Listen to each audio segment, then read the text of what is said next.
الحمد لله وكفى وسلام على عباده الذين اصطفى وصل وسلم وبارك على نبينا المصطفى وعلى آله وعلى أصحابه نجوم الهدى وقادة التقى. اللهم وفقنا لما تحب وترضى من القول والعمل وجنبنا الفواحش والمعاصي والخطايا والزلل. اللهم آثرنا وأكثرنا وأصلح لنا شأننا كله لا إله إلا أنت. أما بعد فأعوذ بالله من الشيطان الرجيم. بسم الله الرحمن الرحيم. لن ينال الله لحومها ولا دماؤها ولكن يناله التقوى منكم كذلك سخرها لكم لتكبروا الله على ما هداكم ولعلكم تشكرون. صدق الله العظيم.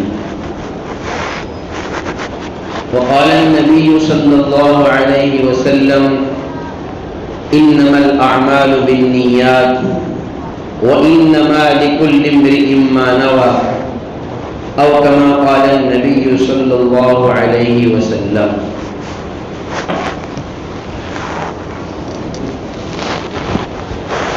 میرے محترم بھائیوں، بزرگوں، عزیز ساتھیوں، اللہ تبارک و تعالی نے دنیا میں ہم کو بھیج کر کے اتنا بڑا احسان فرمایا ہے کہ ہم جتنی بھی عبادتیں کر رہے ہیں اور جتنے بھی اعمال کر رہے ہیں، فرائض سے لے کر مستحبات تک،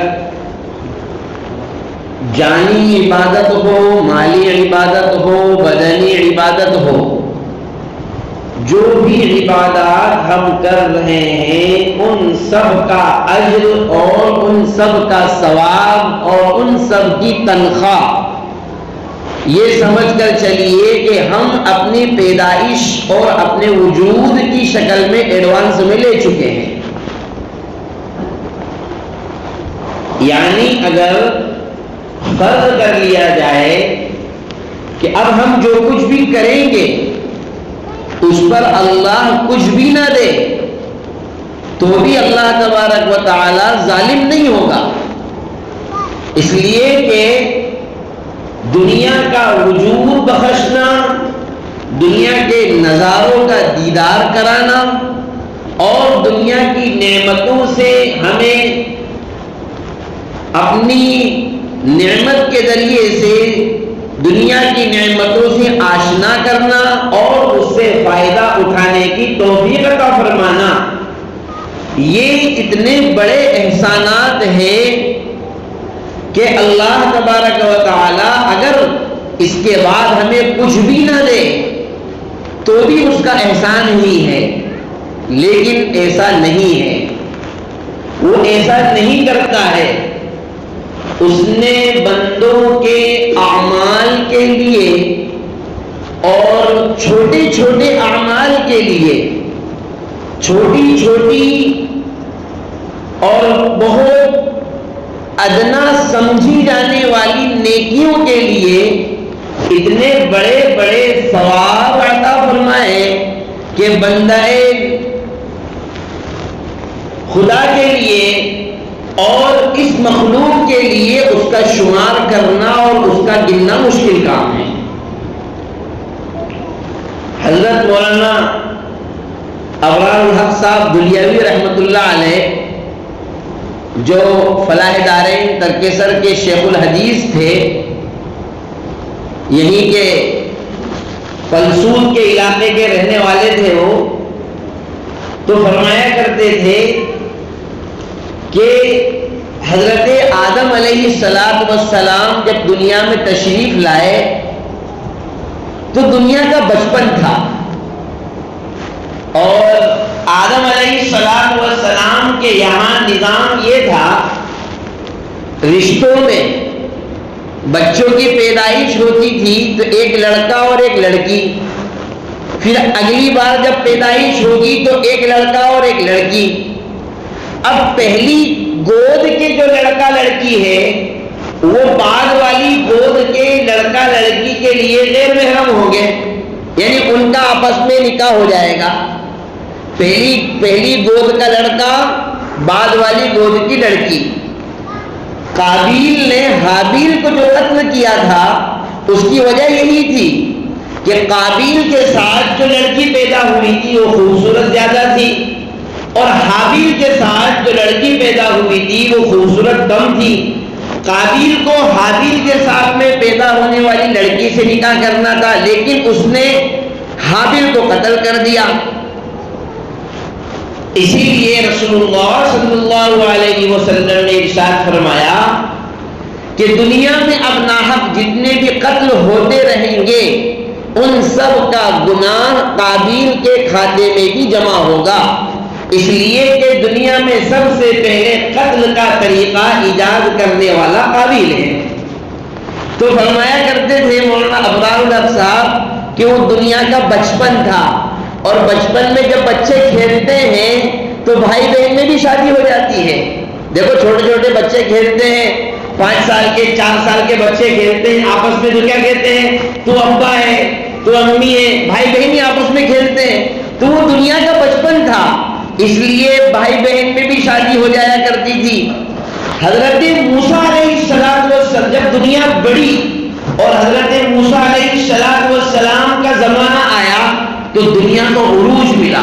وہ دنیا کی جوانی تھی، اور جوانی میں طاقت اور قوت ہوتی ہے، اس لیے موسیٰ علیہ السلام کی قوم کو جو احکام عطا کیے گئے ان میں بڑی سختی تھی، بڑے سخت ان کے قانون تھے، اور اللہ تبارک و تعالیٰ کی طرف سے انہیں جو نظام دیا گیا تھا اس میں بہت سختی تھی.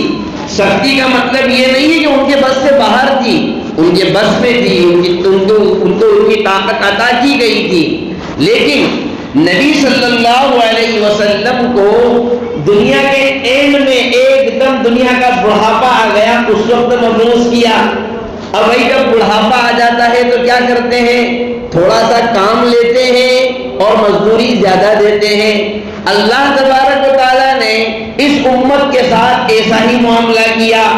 شب قدر دے دی، 1 رات جاگ جاؤ، ہزاروں کا ثواب. اس کے بعد میں چھوٹے چھوٹے اعمال دے دیے، سلام کر دیا 10 نیکیاں مل گئی، السلام علیکم کہنے پر 10، ورحمۃ اللہ 20، وبرکاتہ 30، پانی پلا دیا اس پر کئی نیکیاں مل گئی. تو یہ امت چونکہ ایک دم اخیر میں ہے اور دنیا کے بڑھاپے میں آئی ہے، اس وجہ سے اس کو اعمال کم دیے گئے ہیں اور ثواب زیادہ دیا گیا ہے.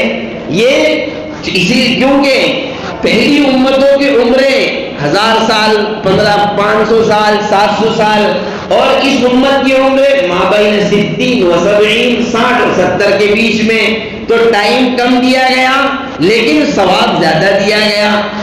اور اللہ تبارک و تعالیٰ نے جتنے بھی احکام عطا فرمائے ہیں اس کا ایک ظاہر ہوتا ہے، ایک باطن ہوتا ہے ہر عمل کا. ابھی مثال کے طور پر قربانی کا موسم چل رہا ہے، قربانی کے بکروں کی خریداری ماشاءاللہ چاروں طرف چل رہی ہے، اور آج سے 13ویں دن یا 14ویں دن انشاءاللہ عید الاضحیٰ آ جائے گی. تو ایک تو اس کا ظاہر ہے اور ایک اس کا باطن ہے. ظاہر کیا ہے؟ قربانی کے جانور فکس ہیں، طے ہیں کہ یہی جانوروں کی قربانی ہو سکتی ہے، ان کے علاوہ کوئی دوسرے جانور نہیں چلیں گے. بکرا بکری چلیں گے، اور بھیڑ چلے گا، دمبا دمبی چلیں گے، پاڑا پاڑی چلیں گے، یہ سب چلیں گے. اور ان میں بھی یہ بھی طے ہیں، بکرا بکری 1 سال سے کم کا 1 دن بھی کم کا ہو تو نہیں چلے گا، چاہے وہ 1 کوئنٹل کا ہو جائے. اور جو بڑے جانور ہیں ان میں 2 سال ان کی عمر ہونا ضروری ہے. 2 سال سے 1 دن بھی کم اگر ہے تو ان کی قربانی نہیں ہوگی. اونٹ کی قربانی 5 سال مکمل ہونا چاہیے، کیونکہ اونٹ جب 5 سال کا ہوتا ہے تب وہ جا کر ابل کہلاتا ہے، جب وہ جا کر جمل کہلاتا ہے. ورنہ اس سے پہلے تو اس کے الگ الگ نام ہیں، ابن مخاز، بنت مخاز، جزعہ، حقہ، یہ سب اونٹ کے نام ہیں۔ 1 سال والے کو یہ کہتے ہیں، 2 سال والے کو یہ کہتے ہیں، 3 سال والے کو یہ کہتے ہیں، 4 سال والے کو، اور 5 سال کا جب مکمل ہوتا ہے تب وہ اونٹ کہلاتا ہے، ابل کہلاتا ہے۔ تو اس کی 5 سال سے کم اگر 1 دن بھی کم ہے اس کی قربانی نہیں ہوگی۔ پھر قربانی میں بھی، ظاہر میں بھی یہ دیکھا جائے گا کون سے عیب ہے جس کی وجہ سے قربانی نہیں ہو سکتی ہے، کہ اندھا نہیں ہونا چاہیے، ایسا لنگڑا بھی نہیں ہونا چاہیے کہ 3 ٹانگ سے چل رہا ہے اور 4تھی ٹانگ پر بالکل لوڈ ہی نہیں لے رہا ہے، وہ جو اس کے 4تھے ٹانگ ٹوٹ گئی ہے اب اس پر لوڈ لیتا ہے تو گر جاتا ہے، فرمایا یہ بھی نہیں چلے گا۔ کان کٹا ہوا ہے 33% سے برابر یا اس سے زیادہ ہے، نہیں چلے گا۔ 33% سے کم کٹا ہوا ہے اس کی قربانی ہو جائے گی۔ سین ٹوٹا ہوا ہے لیکن جڑ سے اکھڑا ہوا نہیں ہے اس کی قربانی ہو جائے گی۔ جس کے سین ہی نہیں ہے اس کی بھی قربانی ہو جائے گی۔ لیکن جس جانور کا سین پورا اکھڑا ہوا ہے، حالانکہ اتنا اکھڑا ہوا ہے کہ اس کا زخم دماغ تک پہنچ گیا، تو فرمایا اس کی قربانی نہیں چلے گی۔ تو ایک ظاہر میں بھی اللہ تبارک و تعالیٰ نے جو احکام دیے ہیں اس کے کچھ شرائط کیے ہیں کہ ظاہر میں بھی ایسا ہونا چاہیے، اور اس کا ایک باطن ہے۔ اور باطن کیا ہے؟ باطن سے مراد اس کا اخلاص ہے، کہ جو شخص قربانی کر رہا ہے وہ کس نیت سے کر رہا ہے، کس ارادے سے کر رہا ہے۔ کیونکہ جس شخص پر بھی قربانی واجب ہے، جو بھی نصاب کا مالک ہے، جب اس پر قربانی اللہ نے واجب کر دی تو اس کو حکم دیا گیا کہ لَن يَنَالَ اللَّهَ لُحُومُهَا، بھئی تم جانور ذبح کرو گے تو گوشت اللہ تبارک و تعالیٰ کے یہاں تو کوئی پارسل بھیجو گے نہیں تم، وَلَا دِمَاؤُهَا، خون کی پارسل اللہ تبارک و تعالیٰ کے یہاں نہیں جائے گی۔ ایسا تو نہیں ہے کہ گوشت تم جو ہے سپلائی کرو گے آن لائن سپلائی ہو جائے گی، کوئی ایسا سسٹم نہیں ہے۔ وَلَكِنْ يَنَالُهُ التَّقْوَى مِنْكُمْ، فرمایا کہ ایک سافٹ ویئر ہم نے تمہارے سب کے دلوں میں لوڈ کیا ہوا ہے، تمہارے سب کے دلوں میں ایک سافٹ ویئر ہم نے ڈالا ہوا ہے، وہ ہے تمہارا تقوی، وہ ہے تمہارا اخلاص، وہ ہے تمہاری للہیت۔ کس نیت سے تم اس کام کو انجام دے رہے ہو، کیا تمہارا اس کے آگے پلان ہے، اور کیا اس کے آگے کے پیچھے تمہارا مقصد کیا ہے۔ اچھا ایسا نہیں ہے جو لوگ بڑے مہنگے جانور لے کر کے آتے ہیں اور عمدہ خوبصورت جانور لے کر کے آتے ہیں، یہ مطلب نہیں ہے نعوذ باللہ ثم نعوذ باللہ وہ سارے ریاکار ہیں، وہ سارے دکھلاوے کے لیے لا رہے ہیں، ایسا نہیں ہے۔ ایسا نہیں کہ ہم نے کسی کا اچھا جانور دیکھا فوراً اس پر حکم لگا دیا ارے وہ تو دکھاوے کے لیے کر رہے ہیں، نہیں، کبھی نہیں۔ ہمیں حق نہیں بنتا ہے کہ کسی کے دل کے فیصلے پر ہم اپنی رائے پیش کریں، اس لیے کہ وہ معاملہ اللہ اور اس کے درمیان کا ہے، وہ اللہ جانتا ہے کہ کون کس نیت سے لایا ہے۔ ہمیں تو حکم دیا گیا ظنوا بالمؤمنین خیرا، ہر مومن کے ساتھ اچھا گمان رکھو، اگر کسی کو اچھی حالت میں دیکھو اس سے خوش ہو جاؤ، کسی کو اللہ کے راستے میں اچھی طریقے سے پیسہ خرچ کرتے ہوئے دیکھو تو اس کے عیب تلاش کرتے مت پھرو، کہ دیکھیں اندر ڈیپ میں جا کر کے تو دیکھیں کیا ہو رہا ہے کیا نہیں ہو رہا ہے، اچھے گمان اس کے اندر رکھو۔ اس لیے کہ اگر ہم نے کسی کی ظاہری حالت کو اچھا دیکھ کر اس کے ساتھ اچھا گمان کیا، اگر وہ اندر سے خراب بھی ہے تو ہم سے اس کا سوال نہیں ہوگا، ہم سے اس کی پوچھ نہیں ہوگی، اس لیے ہم نے ظاہر کو دیکھ کر کے اس کا اچھا گمان کیا۔ تو اچھا گمان کرنے پر پوچھ اللہ تبارک و تعالیٰ کے یہاں پکڑ نہیں ہے، لیکن برا گمان رکھنے پر اللہ تبارک و تعالیٰ کے یہاں پکڑ ہے۔ اسی کو تو قرآن کریم میں ارشاد فرمایا گیا ان بعض الظن اثم، بعض مرتبہ ایسا ہوتا ہے ہم کسی کے بھی متعلق یہ سوچنے لگتے ہیں ارے وہ لوگوں کو دکھلانے کے لیے لائے ہیں، وہ تو خالی اپنی دھات جمانے کے لیے لائے ہیں، نہیں، کبھی نہیں، ہمیں کبھی اس کی گنجائش نہیں ہے۔ حضرت نبی صلی اللہ علیہ وسلم نے ایک ضابطہ ہمیں بتایا۔ دیکھو نبی علیہ السلام کے زمانے میں جو لوگ منافق کہلاتے تھے، مومن نہیں تھے وہ، لیکن ظاہر میں مسلمانوں کی طرح نماز پڑھا کرتے تھے، مسلمانوں کے جیسے اعمال کیا کرتے تھے، اور رسول اللہ صلی اللہ علیہ وسلم کو ان کا علم بھی تھا کہ یہ کیسے ہیں، اندر سے کیسے ہیں، لیکن جب نماز پڑھتے تھے تو رسول اللہ صلی اللہ علیہ وسلم ایسا نہیں کہ ان کو بھگا دیا کرتے تھے یا لوگوں کے سامنے ان کی برائیاں کیا کرتے تھے یا لوگوں سے کہا کرتے تھے کہ وہ منافق ہے اور وہ ایسا کرتا ہے، نہیں، نبی صلی اللہ علیہ وسلم لوگوں کو حسن ظن رکھتے تھے۔ اس کا فائدہ یہ ہوا کہ کتنے منافقین ایسے تھے جو کسی زمانے میں منافق تھے، لیکن حضرت محمد صلی اللہ علیہ وسلم کے عمدہ رویے کی بنیاد پر، آپ کے عمدہ اخلاق کی بنیاد پر، آپ کے عمدہ معاملات کی بنیاد پر نفاق سے توبہ کر لی، پکے سچے مومن بن گئے، صحابہ کی فہرست میں شامل ہو گئے۔ تو ہمیں حق نہیں ہے کسی کی بھی نیت کے اوپر برا فیصلہ کرنے کا، کسی کی بھی نیت پر دکھاوے کا حکم لگانے کا، ریاکاری ہونے کا حکم لگانے کا۔ تو اللہ تبارک و تعالیٰ نے جو حکم دیا ہے اچھے سے اچھا اور عمدہ سے عمدہ جانور خرید کر کے لانا، یہ ممدوح ہے۔ کب؟ جبکہ خالص نیت اللہ تبارک و تعالیٰ کو راضی کرنے کی ہو، خالص نیت اللہ تبارک و تعالیٰ کو خوش کرنے کی ہو۔ اور میرے بھائیوں، اللہ جو ثواب دینا ہے وہ تو دیتا ہے، اور ظاہری طور پر، مثال کے طور پر آپ نے نماز پڑھی، نماز پڑھنے کے بعد میں آپ نے مولانا سے، امام صاحب سے مسئلہ پوچھا کہ مولانا صاحب میں نے کس طریقے سے نماز پڑھی ہے، پہلی رکعت میں سورہ فاتحہ پڑھی، اس کے بعد میں سورت پڑھی، 2 رکعت اچھی طریقے سے پڑھ لی، اس کے بعد اگلی 2 رکعت بھی میں نے جیسے پڑھتے ہیں ویسی پڑھ لی، تو آپ بتائیے میری نماز ہوئی یا نہیں ہوئی؟ تو مولانا صاحب کہیں گے بالکل آپ کی نماز ہو گئی۔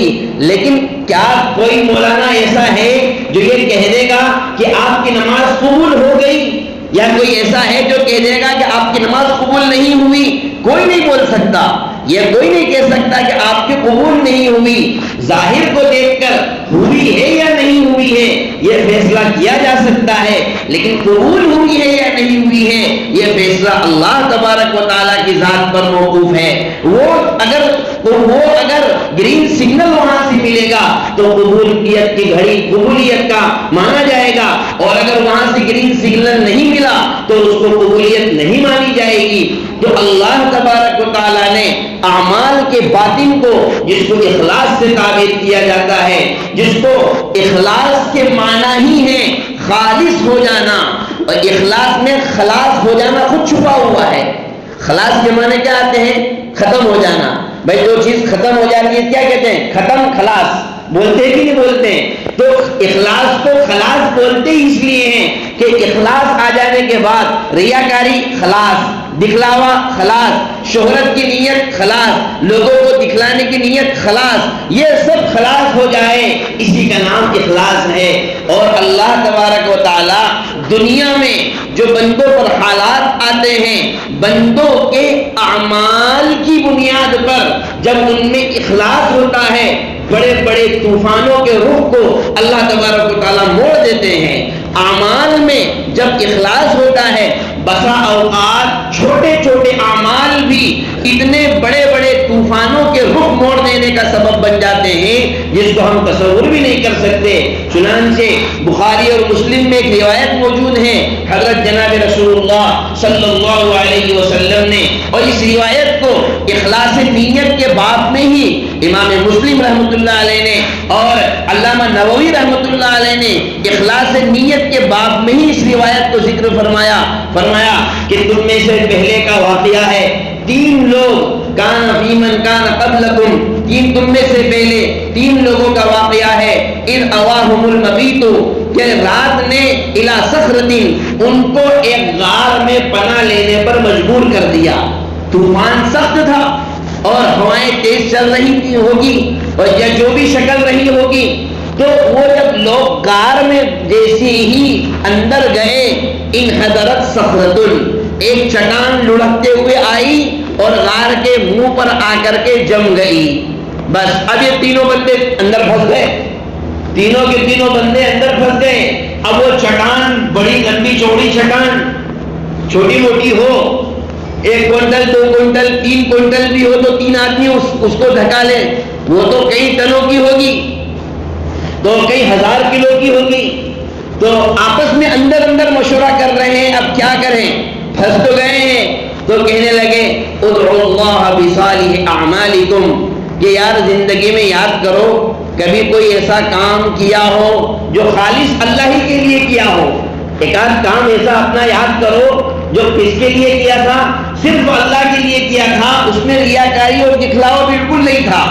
تو چنانچہ ان میں سے ایک شخص کہنے لگا، دعا کرنے لگے اپنے نیک عمل کے ذریعے سے دعا کرو. یہاں مفسرین محدثین کرام نے بڑی اچھی بات لکھی ہے کہ انسان کو چاہیے کہ اپنی زندگی میں جب ایسا موقع آئے نیک عمل کرنے کا کہ جہاں وہ اور اللہ بس دونوں ہی اس کو جانتے ہیں، بندے کو چاہیے کہ خالص اللہ کو راضی کرنے کے لیے اس کام کو انجام دے لے. اور جب کبھی کسی مصیبت اور کسی پریشانی کا گھیراؤ نظر آئے اللہ کو سے اس عمل کے ذریعے سے دعا کرے، اللہ تبارک و تعالیٰ پریشانی اور مصیبت کو دور کرے گا. چنانچہ ایک آدمی سب سے پہلا دعا کرنے لگا، اے اللہ تو جانتا ہے کہ میں اپنے بوڑھے ماں باپ کی اکلوتی اولاد، تنہا ایک لڑکا، میرا کام بکریاں چرانا اور روزانہ شام کو آ کر کے میرے والدین کو دودھ پلانا یہ میری ذمہ داری تھی. ایک دن ایسا ہوا کہ میں بکریاں چراتے چراتے بہت دور نکل گیا، یہاں تک کہ رات ہو گئی. رات کو آ کر کے دیکھا تو میرے بوڑھے ماں باپ سو چکے تھے، ان کی نیند لگ چکی تھی، لیکن میرے بیوی بچے برابر انتظار کر رہے تھے. اور میں پہلے بکریوں کا دودھ نکال کر اپنے ماں باپ کو پلاتا، پھر اپنے بچوں کو، اپنی بیوی کو پلاتا. ایک دن جب یہ واقعہ پیش آیا، میں دودھ نکال کر کے لایا، ان کی خدمت میں کھڑا رہا. رات میں نے ان کو اٹھانا بھی مناسب نہیں سمجھا، ان کی نیند خراب نہ ہو جائے.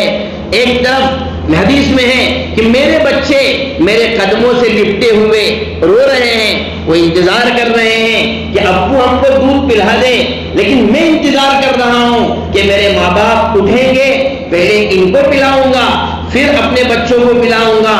فرمایا اسی حال میں رات گزر گئی، اور جب صبح ہوئی ان کی نیند کھلی، وہ بیدار ہوئے.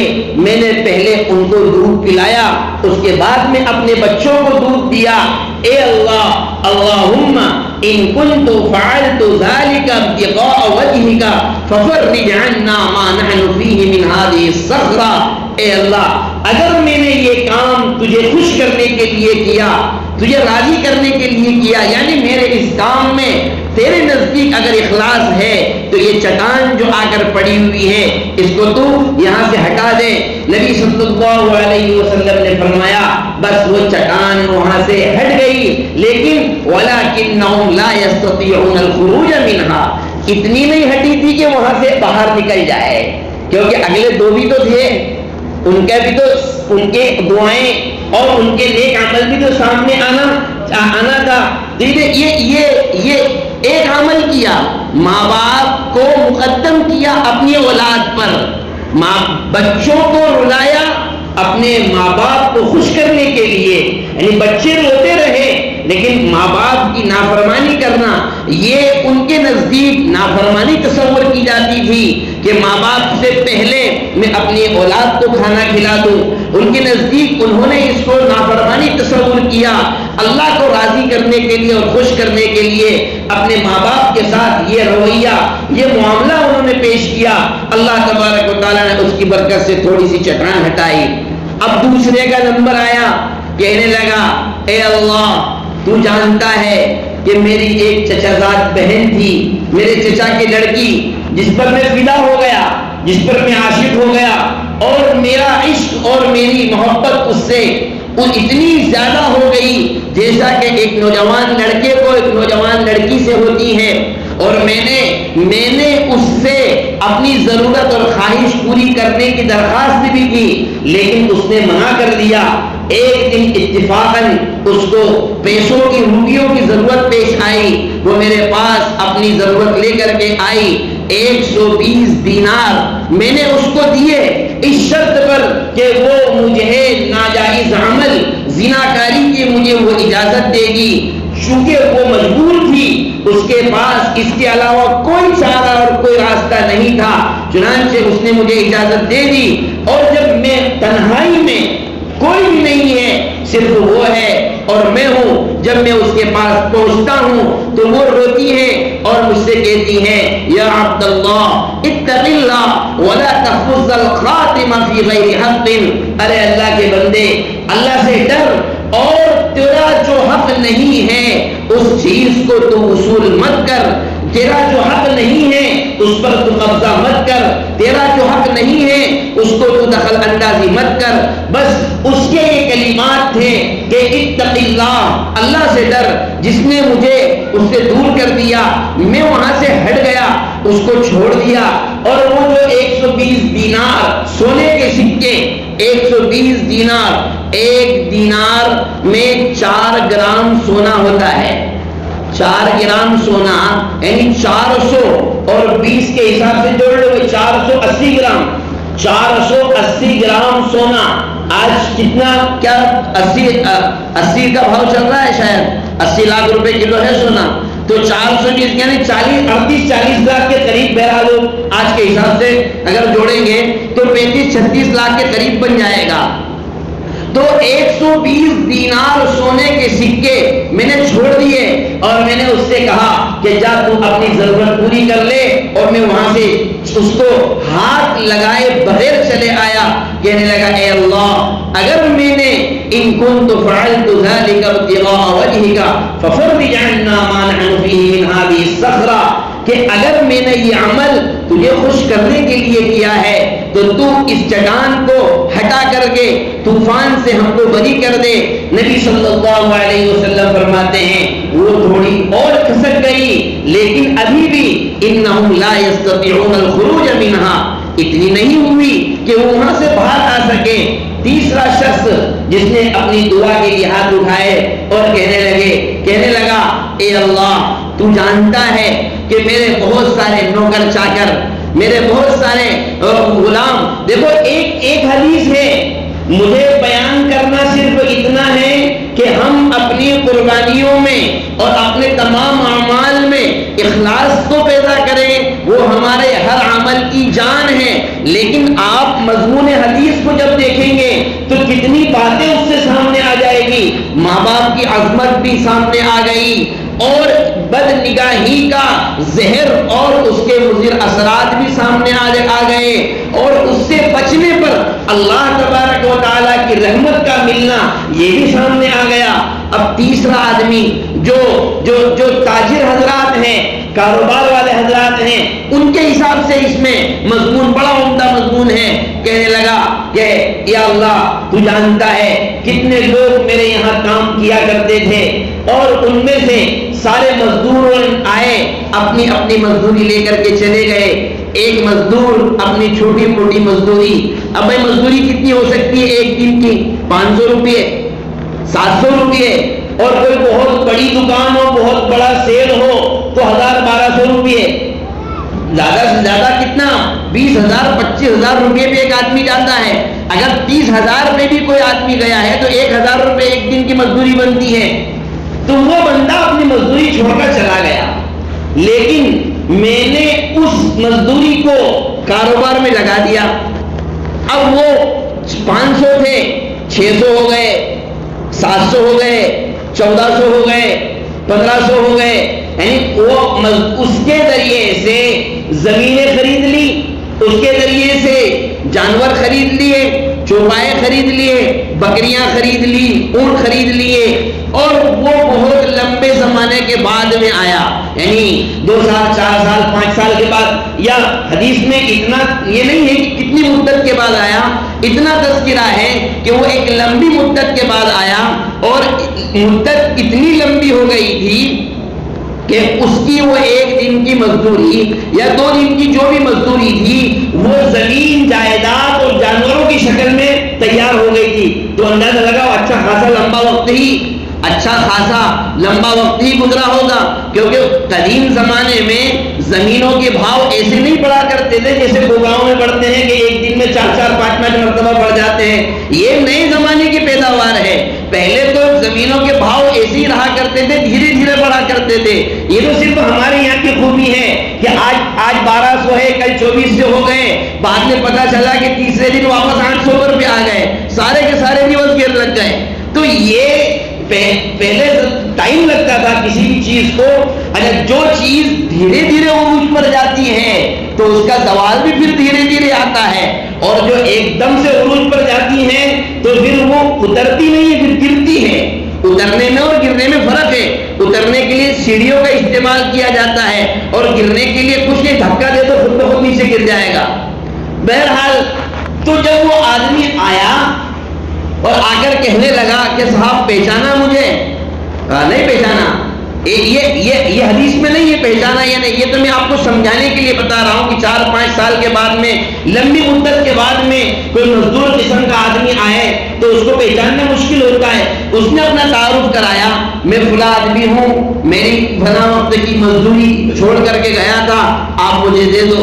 وہ کہنے لگا یہ جو سامنے میدان دکھ رہا ہے, یہ جو باؤنڈری وال دکھ رہی ہے, اور اس میں جتنے بھی جانور, اونٹ, بکرے, بکریاں اور گائیں, بیل, ڈھول جو نظر آ رہے ہیں, ایک بلڈنگ بنی ہوئی نظر آ رہی ہے, یہ سب تیرا ہے, چلے جا. تو ان کو کہنے لگا کیوں غریبوں کا مذاق اڑا رہے ہو بھائی؟ اتستہزئوا بی, کہنے لگا مجھ سے مذاق کیوں کر رہے ہو؟ ہماری اصطلاح میں ترجمہ کریں گے مت مزہ لو یار غریبوں کی, بولتے ہیں نا, ارے غریبوں کی مزہ مت لو. تو وہ کہنے لگا کہ مجھ سے مذاق کیوں کر رہے ہو؟ وہ کہنے لگا میں مذاق نہیں کر رہا ہوں, اللہ کو گواہ بنا کر کہہ رہا ہوں کہ یہ سب کچھ تیرا ہے, اور تو جو چھوڑ کر کے گیا تھا میں نے اس کو کاروبار میں لگایا, آج اس کی شکل یہ ہے جو تو دیکھ رہا ہے, جا سب لے جا. نبی صلی اللہ علیہ وسلم نے فرمایا کہ وہ آدمی خوشی خوشی, اس نے تصور بھی نہیں کیا ہوگا, اس نے سوچا بھی نہیں ہوگا, وہ آدمی خوشی خوشی اپنی ان چیزوں کا مالک ہو گیا. اب یہ بندہ کہتا ہے اے اللہ, میں نے وہ عمل اگر تجھے خوش کرنے کے لیے کیا تھا تو آج جس مصیبت میں ہم پھنسے ہوئے ہیں تو ہم کو نکال دے. آپ صلی اللہ علیہ وسلم نے فرمایا بس وہ چٹان پوری کی پوری ہٹ گئی, اور وہ سارے کے سارے لوگ طوفان سے باہر آ گئے, اس غار سے باہر آ گئے. اللہ تبارک و تعالیٰ نے انہیں اس طوفانی رات میں اس چٹان سے نجات عطا فرمائی, وہ اپنے اپنے ٹھکانوں پر پہنچ گئے. میرے بھائیوں, ہم اپنے عمل میں اخلاص پیدا کریں گے, اور اخلاص کا تعلق دل سے ہے. پھر میں کہہ رہا ہوں کسی کے اچھے جانور کو دیکھ کر ہم ریاکاری کا حکم نہیں لگائیں گے. ہمیں حق نہیں ہے کسی کو بولنے کا, ہمیں حق نہیں ہے کسی کے متعلق کہنے کا کہ وہ دیا دکھلاوے کے لیے لایا ہے. نہیں, وہ اللہ اور اس کے درمیان کا معاملہ ہے, وہ کس نیت سے لایا ہے. ایسا بھی ہوتا ہے بہت سارے لوگ اللہ اور اس کے رسول سے کی محبت میں اتنے دیوانے ہوتے ہیں کہ انہیں خوبصورت جانور نظر آیا, اللہ کے لیے, اللہ کو خوش کرنے کے لیے 20,000 کے جانور کے 25,000 دے کر کے لے آئے, اور وہ اپنی نیت میں مخلص ہیں. اللہ تبارک و تعالیٰ ان کو ان کے اخلاص کے مطابق ثواب عطا فرمائے گا. ہمیں حق نہیں ہے کسی کے متعلق بھی غلط فیصلہ کرنے کا. ہم ہر عمل میں اپنے متعلق ہم فیصلہ کریں, ہم اپنی نیتوں کو درست کریں, اپنی دلوں کی اصلاح کی کوشش کریں, اپنے جانور خریدیں اللہ کو راضی کرنے کے لیے, قربانیاں کریں اللہ کو راضی کرنے کے لیے, اور قربانی کے جانور کی خدمت کریں اللہ کو راضی کرنے کے لیے. اگر ہم اپنے دل میں مخلص ہیں, ہم اپنی نیت میں مخلص ہیں, کہنے والا کچھ بھی کہتا رہے, لوگ ہمارے اوپر کچھ بھی حکم لگاتے رہے, ہمارے اوپر کچھ بھی فتوے ڈالتے رہے, اس سے کوئی فرق نہیں پڑتا. یہی بات تو رسول اللہ صلی اللہ علیہ وسلم نے طائف کے موقع پر یہی بات تو آپ نے ارشاد فرمائی تھی. کیا فرمایا تھا رسول اللہ صلی اللہ علیہ وسلم نے؟ یا اللہ, اگر تو مجھ سے راضی ہے مجھے کوئی پرواہ نہیں ہے کہ دنیا والے مجھ سے میرے ساتھ کیا معاملہ کر رہے ہیں. اگر تو مجھ سے خوش ہے مجھے کوئی پرواہ نہیں ہے ان کے پتھروں کا, مجھے کوئی پرواہ نہیں ہے ان کے ذریعے سے دی ہوئی تکالیف کا. اگر تو خوش ہے تو مجھے کسی کی کوئی پرواہ نہیں. ہاں, اگر تو ناراض ہو گیا تو تیرا ناراض ہو جانا یہ میرے لیے سب سے بڑی تکلیف کی چیز ہے۔ تو ہم اپنے عمل میں، کیونکہ ہمارے عمل کی جان اور ہمارے عمل کی روح اندر کا اخلاص ہے، اسی لیے جناب رسول اللہ صلی اللہ علیہ وسلم سے سوال کیا گیا، مل احسان یا رسول اللہ، احسان کیا ہے؟ احسان کا ترجمہ محدثین نے کیا اخلاص کس کو کہتے ہیں؟ فرمایا ان تعبد اللہ کأنک تراہ، تمہارا ہر عمل، کوئی بھی عمل تم کر رہے ہو، کوئی بھی عبادت تم کر رہے ہو، اس طور پر کرو کہ کأنک تراہ، تم اللہ کو دیکھ رہے ہو، یعنی یہ تصور کرو کہ میں اللہ کے سامنے کھڑا ہوا ہوں اور اللہ تبارک و تعالیٰ کا دیدار کر رہا ہوں۔ اور اگر یہ کیٹیگری نہیں آ سکتی، اس درجے تک نہیں پہنچ سکتے، اتنا ہائی لیول اور کا اخلاص نہیں ہے، فَإِن لَمْ تَكُن تَرَاهُ، اگر تو نہیں دیکھ سکتا ہے، فَإِنَّهُ يَرَاكَ، اتنی بات تو پکی ہے کہ وہ تم کو ہر حال میں دیکھ رہا ہے، اللہ تو ہر حال میں دیکھ رہا ہے، اس کے بغیر تو چارہ ہی نہیں ہے۔ ہاں، اس سے اوپر ہم جب چلے جائیں گے کہ ہم اپنے عمل میں یہ تصور کرنے لگیں گے کہ میں اپنی عبادت کے ذریعے سے اپنے اللہ کی زیارت اور اپنے اللہ کا دیدار کر رہا ہوں، تو ہمارے اخلاص میں چار چاند لگیں گے۔